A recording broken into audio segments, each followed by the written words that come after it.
House passed the bill on Thursday, just yesterday, to halt admission of Syrian refugees until they undergo a better vetting process. The local representative, Scott Peters, supported the bill, yet had concerns over how quickly that bill came to a vote. Joining us this morning, Scott Peters, thank you for being here. Good morning. You know, a lot of people are talking, ever since we saw what happened in Paris Friday, a lot of people talking about refugees, how they're getting in the country, why they're getting in the country. Why did you support this bill that was passed very, very quickly? Well, I would think it's really important to say, first of all, what the bill does. What it does is it adds a certification by the Intelligence, Homeland Security, and FBI to an already pretty extensive process for vetting folks, to say to communities which might accept refugees, hey, after all this, these people don't represent a threat to you. And I think that's a reasonable thing to ask for. I don't think it adds a lot of bureaucracy. I don't buy that it is going to slow down. There's no pause in the bill. All it asks for is a certification. There's no religion test or anything like that. It's important for us to say to communities that these folks won't be a threat. We had a very interesting briefing from President Obama's staff. The administration came in to talk to the Democrats in caucus. I think the thing we were confused about was why they are contending that this would cause such a delay. We just didn't see it, and I think any Democrat in there was frustrated because we didn't see why adding this certification after all this process and saying to our communities, these people are safe to come into your communities, is going to add any delay. And I think that's why 47 of us, including some of the most progressive members of our caucus, decided that this was a reasonable step forward. Let's talk more about that, because 289 Republicans, all the Republicans, and again, 47 Democrats, including yourself, are essentially going against what the president is saying. You're saying it's not that much different than what we already had, but yet the president is clear that we shouldn't have passed this. He's threatening to veto. What do you think is the message here from Congress to the president after the passage of this bill yesterday? Well, my message is, first of all, there's a lot of emotion around these issues. People are very frightened. I think we have to acknowledge that. The president makes the assertion that we've got a really good vetting process in place. What people are asking them is to say, okay, we'll certify based on that process that these people are safe to come into our communities. I support the president's plan to bring Syrian refugees into the country. That's who we are. There's a humanitarian crisis. Sure. We should do that. At the same time, it's reasonable to say to communities, we check these people out and they don't represent a threat. Right, but some people would say that fear kind of drove this bill.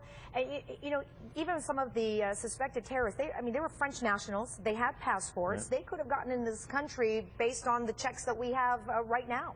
Absolutely. That's why I'm a fan of, I'm in favor of continuing to work on what the Senate's taking up, which is to restrict that access, because it's easier to take a plane than it is to take a boat. The other thing that Juan Vargas and I have introduced is a Passport Revocation Act that says that anyone who goes overseas and fights for these folks and tries to come back, those passports will be revoked. But that's still, I think, there's a separate issue. I don't think there's any reason, that the president certainly didn't explain it to us, why after all this process, acknowledged to be with background checks and biometrics, one of the most rigorous processes, why you can't say to communities, hey, based on that process, these people are safe to come in. Well, they're saying, and if you can't say that, why don't we look at the process? But there's some that are saying that opponents of the bill, it already takes a lot to get into the country. 18 to 24 months vetting process. By doing something like this, it's going to make it longer. And you're talking about refugees, with all due respect, that are running from the same people that the people in this country are running from as well. They're just as scared of them. And Shelley, it's true that it takes a long time and there's a tremendous vetting process. What we weren't convinced of yesterday was that it would take that much longer. In fact, we asked, why can't this be incorporated as part of existing procedures? And we just didn't get an answer. And so I think that's why you saw a lot of folks saying, well, I'd like you to tell our communities. And I think it's appropriate in terms of resettling refugees. If that's your goal, one of the things you have to do is reassure communities. I think we can do that. I think we have the tools to do that. I didn't think that that this bill was anything, if you read it, like it's being portrayed. I wanted you to address, House Speaker Paul Ryan basically said the administration's veto threat baffles me. That was his word. It baffles him. And he said and then House Majority Leader Kevin McCarthy said that the real problem here is ISIL and a lack of strategy on the administration's part, on the president's part. What is your take on what the president is currently doing and how that then bleeds into kind of what the refugee crisis that we're currently in?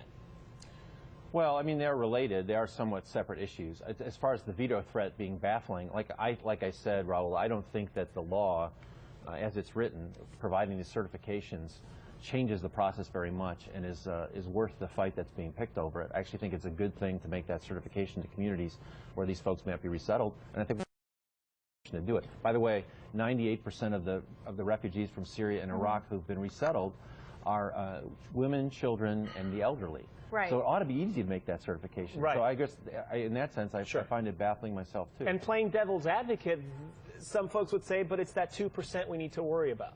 Well, and that's why I think it's not that much of a burden to say, Sure. certify that these people are safe. And I think, you know, like I said, I think that's something that we can do for our communities that will calm everyone down and actually facilitate the admission of the right refugees, because I think that's the kind of country we want to be.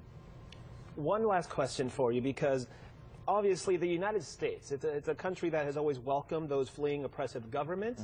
And the message we're sending to the world, in your opinion, here is what?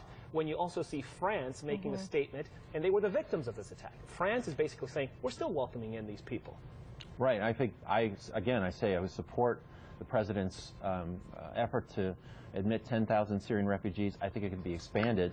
I think it's reasonable at the same time to say to folks, hey, we've checked these people out, right, and they're safe. So you're saying come to the United States, let's just do this extra thing to make sure that everything is in the all clear. That's all you're saying. And it's not that much of a burden. And by the way, we're not saying what you're hearing in some of the presidential candidates, which is comparing them to rabid dogs and saying you're scared of 5-year-olds. That's absolutely wrong. I find that reprehensible.